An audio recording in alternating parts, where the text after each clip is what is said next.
If you're a big fan of Vikings and you want to play one in-game, then why not give Olaf a go? He is super strong at the moment and a lot of fun, so here's a quick guide that you can watch even in Champion Select. So Olaf is a high damage dealing bruiser focused on sprinting towards his enemies with his ultimate, making him immune to CC and lobbing his axes left, right and centre. He excels when snowballing with his super high damage and survivability, but on the flip side is pretty much useless if he gets behind early game. Olaf is a very all or nothing champion, so is often either carrying or quite the opposite. Conqueror is the best option to go for on Olaf as it gives you even more damage and healing. Then you want to go for Triumph, Alacrity and Last Stand for that extra survivability and damage at lower health. After that, go down the Inspiration Tree second for Biscuits, but more importantly, Approach Velocity, meaning every time you slow an enemy with your Q, you'll move faster towards them. Max your Q first, as this is a huge part of your damage, especially in the early game. Then you want to go for that E second and finish off with your W.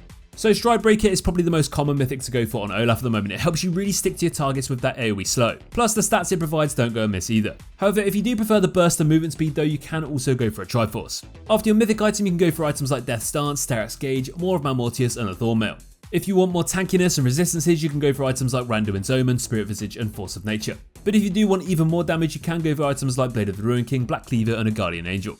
So against easy matchups, you honestly just want to aim to kill them as early as possible and try to get snowballing. You can genuinely just run at them in those early levels, hit those axes and look to get free kills. And as long as you stay aware of the enemy jungler's timings, play as aggressively as possible at all times. Against harder matchups though, you do need to play around their mistakes rather than just running them down 24/7.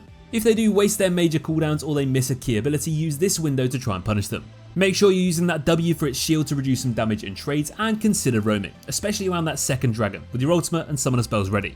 Olaf works incredibly well with junglers who can play aggressively throughout the early game and come together to form a solid and very scary 2v2 partnership. If Olaf does just get 1 or 2 kills in those early ganks, this is all he needs to stomp and snowball the game by himself. So during the lane phase, as we've mentioned already, you really just want to be asserting your early game dominance. Slow and damage your enemy with your Q and use your E when you get towards them. Your basic attacks will reduce the cooldown of your E, so you want to use it early, and you can use the attack speed your W grants to aid this as well. When you land your Q, it's going to shred your opponent's armor as well and also slow them, so as long as you keep landing it, you're going to be able to stick to them pretty easily and deal a huge amount of damage at the same time. Just be careful you don't rinse all of your mana though. Once you have your ultimate, you are now so much harder to deal with, and when combined with your summoner spells, there's very little counterplay. Time your ultimate to negate any incoming crowd control and use this to just sprint towards your enemy and take them down. Just remember though that if they do have movement cooldowns available, they can just kite and wait for it to end, so use it wisely. You can also use your ultimate to 1v2 the enemy top and jungler if you play it well enough, and if you do, it's probably GG.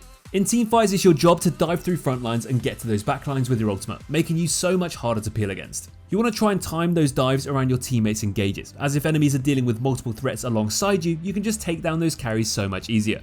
Look for flanks and try to find angles on overcommitted enemies, as without summoner spells and defensive cooldowns, they're going to have pretty much no option but to die. Aside from sprinting into backlines though, you can also just split push. Olaf is very strong in a side lane, especially if he's ahead, so get set up, take down those towers and take down anyone else who tries to stop you. Finishing off with a few quick Olaf tips. Olaf is actually really strong when he's at low health due to his passive. He gains bonus attack speed and lifesteal based on his missing health. So when you're fighting against that enemy top laner and jungler, you can use this to overpower them and come out on top.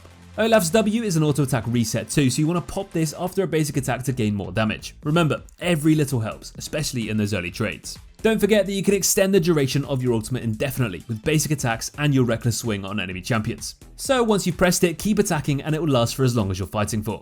If you want to see more about Olaf's builds and runes and counters and matchups, then check out our website and download our desktop app. Our in-game overlay can really make the difference. So give it a go and let us know how you get on.